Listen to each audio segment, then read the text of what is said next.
আর এভাবে কতক্ষণ ওয়েট করবে কালিদা? তুমি এবার বাড়ি ফিরে যাও। জামাই তো এখন কোনো খবর দিল না। আমি তো সেই কখন থেকে বাড়ি ফেরার কথা বলছি, আমার কথা শুনলে তো। ওদিকে পার্বতী বেঁচে আছে কিনা কে জানে। এই আমার পার্বতীর কিচ্ছু হবে না, কিচ্ছু হবে না। আর একটা অলক্ষণের কথা যদি মুখে আনো না, তাহলে আমার চেয়ে খারাপ কেউ হবে না। তোমার যদি বাড়ি যাবার ইচ্ছা হয় যাও, যাও, যেতে পারো, যাও যাও। যাচ্ছি যাচ্ছি যাচ্ছি। খালিদা, জামাই ফোন করেছে, একটু কথা বলে নাও। জামাই, পার্বতী এখন কেমন আছে? তো তোমরা এখন কোথায়? আমরা এখন হসপিটালে আছি, পার্বতীর অপারেশন হবে।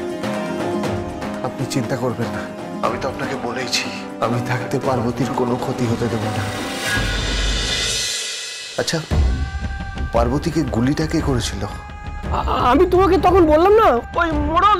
আসলে তখন আমি পার্বতীর ওরকম অবস্থা দেখে মাথা ঠিক রাখতে পারিনি, তাই আপনি কি বলেছেন আমি ঠিক বুঝতে পারিনি। আমাকে একটু ডিটেলসে ঘটনাটা বলুন তো, কি হয়েছিল? পার্বতী তো স্কুল থেকে একা ফিরে এলো, ওখানে ওই শয়তান মোড়লটাও ছিল। ও অনেক কথা বলছিল। তুমি নাকি পার্বতীর সম্মান নষ্ট করে ওকে ছেড়ে দিয়ে শহরে পালিয়ে গেছে। তোর বর তো তোকে ছেড়ে চলে গেল, আর তোকে কলগুড়ি বানিয়ে গেল, আর আমাদের গ্রামের গায়েও কলঙ্ক লাগিয়ে গেল। শয়তান মোড়ল। পার্বতী তখন রুখে দাঁড়ায়, বারবার বলে যে আমার জন্য আজকে পার্বতী মৃত্যুর সাথে পাঞ্জা লড়ছে। জামাই, তোমার কাছে আমার একটা অনুরোধ, বাবা, তুমি ভুলেও পার্বতীকে শ্যাম্পুকুরে ছেড়ে যেও। পাঠিও না, পাঠিও না। শ্যাম্পুকুর ওকে কষ্ট ছাড়া তো কিছু দেয়নি। সারা জীবন মেয়েটা খালি কষ্টই পেয়ে গেছে।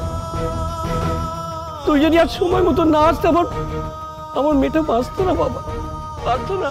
ও তোমার কাছে সবচেয়ে বেশি নিরাপদ। তুমি ওকে আগলে আগলে রেখো বাবা, ওকে কখনো আলাদা করো না, আলাদা হতে দিও না।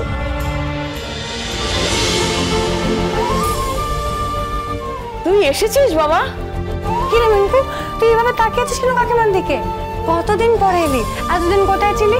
আই এম সরি মা, আমি এতদিন তোমার কাছে আসতে পারিনি, আমাকে ক্ষমা করে দিও। বাবা তুই এসেছিস, তাতেই আমি ভীষণ খুশি। আমার সব অসুখ ভালো হয়ে গেছে। তুই এতদিন আসিস নি কেন? তোর কি মন খারাপ? মুখখানা তো শুকনো দেখাচ্ছে কেন রে? আচ্ছা, পার্বতী কোথায়? পার্বতী যার বন্ধু, তার তো মন খারাপ হওয়ার কথা নয়। কি রে, তুই কি পার্বতীর সাথে ঝগড়া করেছিস? না মা, আমি পার্বতীর সাথে ঝগড়া করিনি, পার্বতীর সাথে কোনো লড়াই করিনি। আমি আবার পার্বতীর হয়েও লড়াই করিনি। পার্বতীর খুব শরীর খারাপ,